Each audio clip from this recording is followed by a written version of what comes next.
For several months, we've been shedding light on issues war veterans in North Texas have been facing. And today, we are talking about a new veterans training program that's being launched in North Texas. General Richard B. Myers, who was the 15th chairman of the Joint Chiefs of Staff, is in studio this morning to talk about the program that bears his name.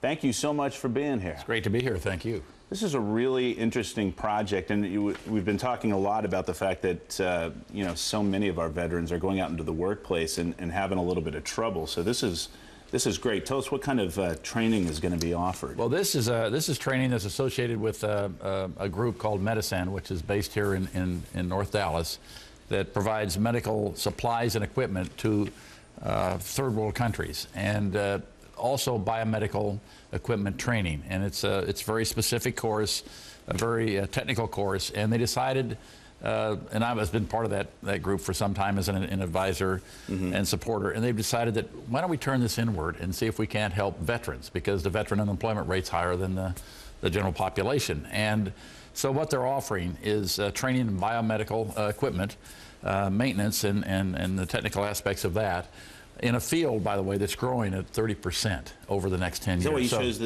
this field, is because there was such expansion? I think MediSend chose it initially because when they send equipment overseas, if it's not maintained properly, then it's not used, or it could be harmful if it's used and not appropriately calibrated. Right. But it's because it's growing. It pays a good salary. And so we could take veterans, and so we have this veterans program now. We can take veterans, and in 6 months, which is a fairly short period of time, give them some really good skills, and they can go out in the workplace. They'll leave with a job. This is not going to be a problem. It's not like you get a diploma and have to go searching for a job. They'll get a job, and it'll be a relatively high-paying job. How big of a gap is there in providing just general services for war veterans right now?